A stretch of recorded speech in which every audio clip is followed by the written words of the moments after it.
Well known as one of entertainment's most extravagant spenders, British pop legend Elton John was forced to empty his garage and fill his bank account by selling 20 of his classic luxury cars for a cool $2.75 million. One of which was this blue race-tuned 1978 Aston Martin V8, which was named the Beast by its owner. It was originally painted in the colours of Watford FC soccer club, which Elton John also owned for a time.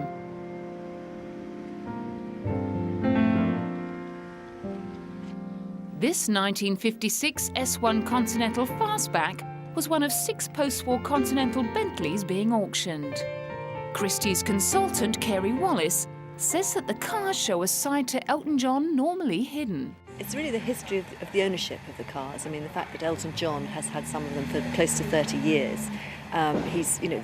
They show another side of him too that I don't think a lot of people know. I mean, he's known to be a great collector of art, photographs, jewellery and so on, but I don't think many people knew that he has such a passion for cars. He started collecting in 1970 when he first bought his first Aston, and after that he said that once he'd driven a great car he could never go back to second best. The collection is a connoisseur's delight. Christie's car specialist Rupert Banner said that much of the value of the cars lay in their immaculate condition and low mileage.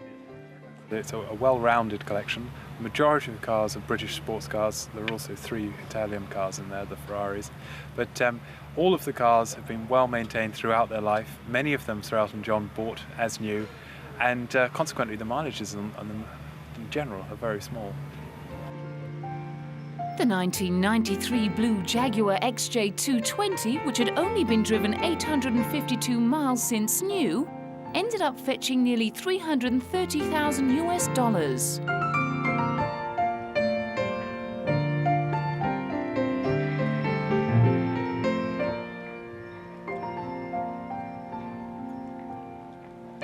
One of the collection's greatest prizes was this 1973 Rolls-Royce Phantom 6, which went for $223,000. Its value was greatly boosted by the $40,000 stereo system that Sir Elton had installed. Also for sale was the black 1987 Bentley, which Elton John drove to the funeral of the Princess of Wales. After the service, he drove it to the recording studio to cut his special tribute version of Candle in the Wind.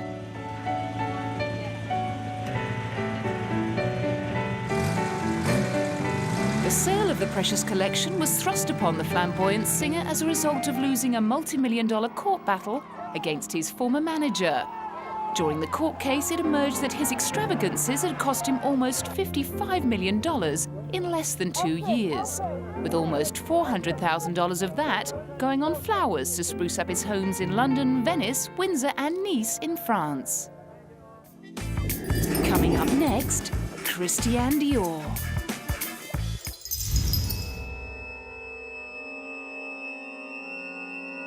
In post-World War II fashion, only one name stood out on the global stage.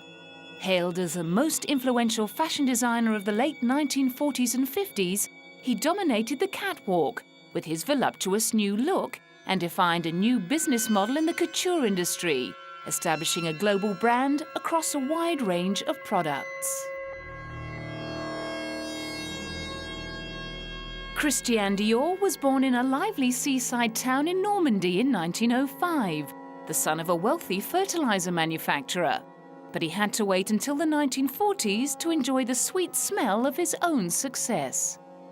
After spending much of the war dressing the wives of Nazi officers and French collaborators, he struck a deal with a struggling clothing company to launch a luxurious new look with a sumptuous silhouette and billowing skirts. The look was influenced by the Belle Epoque ideal of long skirts, tiny waists and beautiful fabrics that his mother had worn in the early 1900s.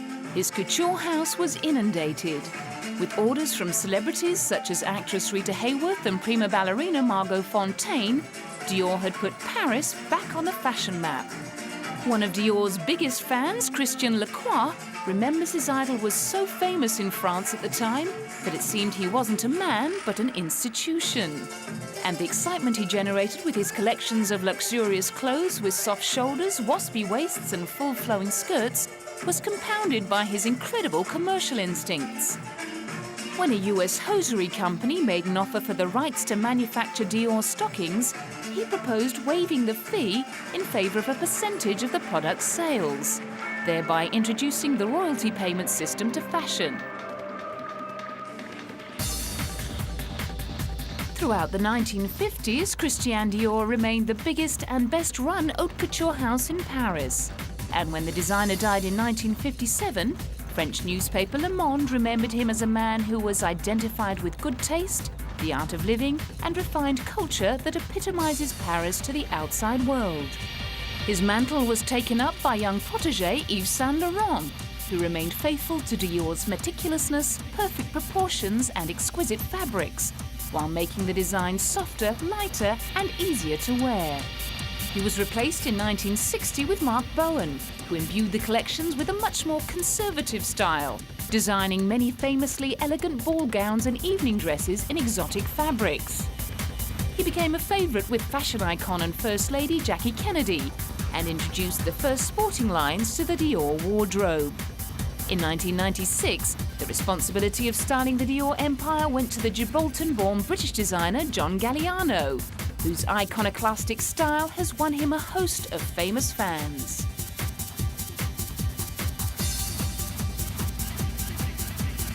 Film star Rachel Weisz was one of the celebrity guests at the unveiling of Galliano's recent collection. I think that with Galliano at the helm, it has this kind of like funkiness as well, so it's a great kind of cocktail of old and new. Sharon Stone was also there. And what does it feel like to be the new face of Dior?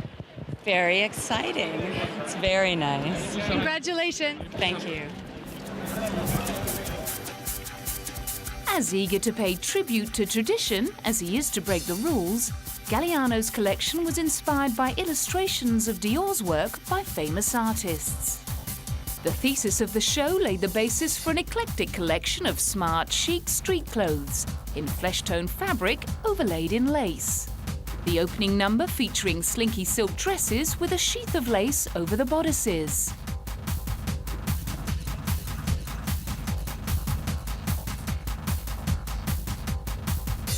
Another dress had a trompe-l'oeil print that from afar resembled a t-shirt under a lacy top. Another one-shouldered dress had lingerie touches. It's all a mere walk in the park for the prolific John Galliano, who designs a staggering 12 collections a year. Dior's flagship boutique in Paris is a veritable superstore where customers queue for everything from couture wedding dresses to shoes and fragrances, ever anxious to buy into the image of the house that Galliano has recreated.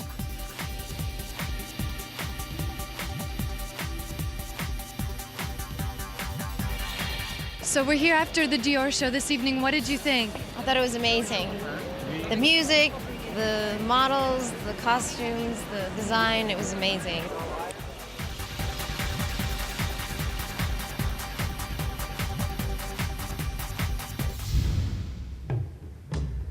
Nestled amid the sand dunes of the United Arab Emirates lies one of the world's most luxurious resorts.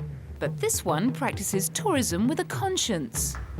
Dubai's Al Mahar Resort is classified as one of the leading small hotels in the world. But its real claim to fame is that it's the only desert conservation sanctuary in this arid Gulf region. Furnishings are a blend between modern comfort and authentic Arab antiques. Four-poster beds and overstuffed chaise lounges jostle for space with brass-studded chests beneath the canvas canopy that looks like a tent. Binoculars and easel and oils add a luxurious touch. The resort is designed to reflect a Bedouin camp, albeit a very plush one. Rooms go for $1,200 a night, all-inclusive in the high season. Al Mahar caters to a maximum of 66 visitors, and each of the 30 chalets has its own plunge pool and private garden. Although the vast and barren desert might conjure images of hardship, life is very comfortable at Al Mahar, a $16.34 million project owned by Gulf heavyweight Emirates Group.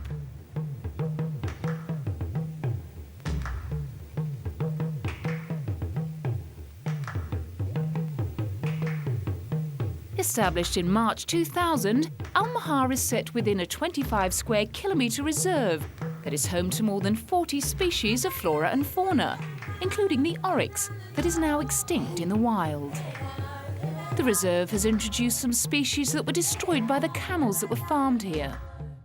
Probably the first and foremost is that it uses every single conceivable environmentally friendly system that you can find, from 100% water recycling through to solar energy wherever we can use it, right through to the fact that all the chemicals, detergents, even the guest amenities are 100% biodegradable. We run the systems like that. We are trying to limit our impact on the habitat, and this is really a model for anyone on design and design technique. What also makes it special is the first one that's ever been done in the desert. And from both the guest point of view and from the business point of view, the one thing that makes it special is that the guest visiting here supports our business, and their contribution goes into conservation. Other species that have been reintroduced include the Acacia nilotica, or scented thornbush, and the so-called firebush that has natural built-in pyrotechnics. The oryx, which was released in the desert in 1999, breeds in the reserve, and their numbers have increased so much that Al Mahar has established feeding stations for them. Now, foxes' holes and rodent homes riddle the sands, while different species of gazelles laze amid the dunes under the winter sun. Two of the species that roam free in Al Mahar include the shy sandy brown Dorcas gazelle and the skittish Reen gazelle. Al Mahar, named after the rare Arabian oryx it protects, is a 45-minute drive into the desert outskirts of cosmopolitan Dubai, the bustling trade and tourism hub of the oil-rich United Arab Emirates. A low-voltage fence surrounds the reserve to prevent camels, animals that are not indigenous to this area, from straying in and the protected species from wandering out, ensuring that Al Mahar's guests can enjoy a natural habitat while lolling in their own luxurious environment. And while indulging themselves in five-star luxury and the beauty of nature, guests at Al Mahar Resort can relax in the knowledge that they are also nurturing the environment. Coming up next, the world's biggest yacht. The Vosper Thornycroft Yard in Southampton is famous for building naval ships. Now, alongside the frigates and minesweepers, a giant sailing yacht has gradually taken shape. Construction of the world's largest motor yacht is rumoured to have cost a whopping £33 million. Not least because she's made from a revolutionary new composite material that is lighter but as strong as steel. It gives a lighter structure for an equivalent strength. It gives a built-in acoustical and thermal advantage because you're creating a sandwich of materials rather than a thin skin like alloy or steel is. The last word in luxury sailing is called the Mirabella 5, and it's the brainchild of British designer Ron Holland, weighing in at 765 tons. Under sail, it will be the biggest and most powerful yachting machine ever designed, although probably not for long, as rival designers say there's no technical limitation to the size that pleasure yachts could reach. This drawing of the dreamboat gives some idea of the Mirabella 5's dimensions. The world's biggest sloop has a hull big enough, wide enough and deep enough to take several London buses. On completion of the 75-metre hull, the yacht will be fitted with a mast more than 90 metres high. The design is outstanding. Its size is going to allow for much greater speed, because on a big boat like this, it's its length that determines its speed. And the way the keel is designed, the bottom is designed, this boat will perform very well upwind as well, which is something most big boats don't do. The Mirabella 5 boasts 6 staterooms, king-size bedrooms, ensuite bathrooms, satellite TV, a cinema, gym and sauna all included, and all serviced by a permanent 12-member crew. We're going to achieve a launch at the end of November. Shortly after that, the vessel will go to Portsmouth and we will step the mast, which means fitting a 90-metre tall mast, a huge structure that we're building at another of our shipyards, and people will then see for themselves the true size of the ship. The ultimate sailing machine may be built for speed, but the yacht is designed mainly for the super-rich to cruise the Caribbean and the Mediterranean. The Mirabella 5 will be hired out for charters. Not surprisingly, when it comes to hiring out a vessel with sailing and rigging proportions never before considered, a working jib of nearly 9,000 feet and a staysail of nearly 3,500 feet, only those with the deepest of pockets need apply. But owner Joe Vittoria is confident of finding plenty of recession-proof billionaires willing and able to find the charter fee of $250,000 a week. There are 490-odd billionaires in dollars in the world, and I only need 20 of them to get my 20 weeks charter. Many of them will even charter it for more than 1 week. But forget the billionaires. There are a lot of people out there that have the kind of money that's necessary to have a holiday that's going to cost maybe $500,000 by the time it's over.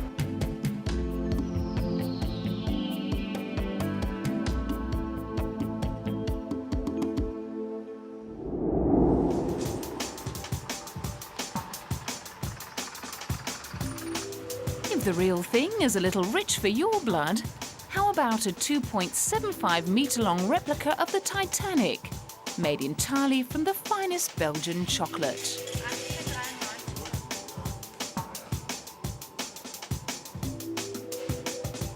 More than 90 years after the luxury liner sank, it resurfaced in Germany. Berlin's traditional chocolate makers, Fassbender and Rausch, known for their extravagant creations, built the ship at a scale of 1 to 100. When the chocolate version of the ill-fated ship was unveiled in Berlin, it was clear the confectioners had considered every single detail. The anchor, the chimneys, and every single one of the ship's portholes. We are known to make buildings out of chocolate, and so far we've always created buildings in Berlin, like the Brandenburg Gate, the Reichstag, or the Church of Remembrance. One day there was a magazine here with pictures and a blueprint of the Titanic. So we asked ourselves whether it would be possible to reconstruct this gigantic ship on a 1 to 100 scale. It took about 1 year, but we succeeded. To build the ship, it took a lot of time, great instinct, and lashings of chocolate. And of course, Rausch and his confectioners didn't even forget the rescue boats. We started dealing with the ship's structure and realized that we had to make the ship's bottom 2.75 meters out of solid chocolate. We then added the top, made special molds, and filled those with chocolate. At the end, we had about 1,200 single pieces, which then had to be connected, all stuck together with chocolate. The detail on the ship is completely to scale, even down to the ship's propellers, which look metallic, but were made of chocolate and then coated with golden food colouring. Alongside the Titanic, there are enough spectacular items on display in the shop to satisfy even the most voracious chocoholic appetite. Most of them are famous symbols of the German capital, Berlin, such as the Reichstag and a 1.5-metre tall chocolate replica of the Brandenburg Gate. And whether it's chocolate or couture that turns you on, I hope we've satisfied your desire. At least until next time, when we'll be pampering you on the poop deck of the Queen Mary II and catching up with the legendary Armani.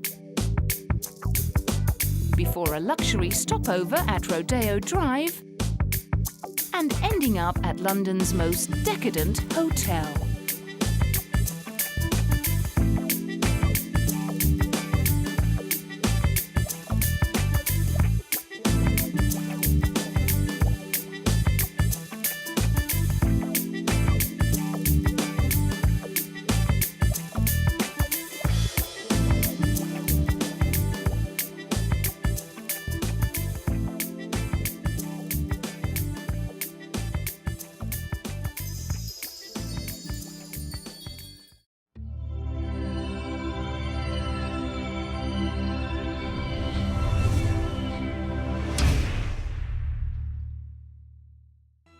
3,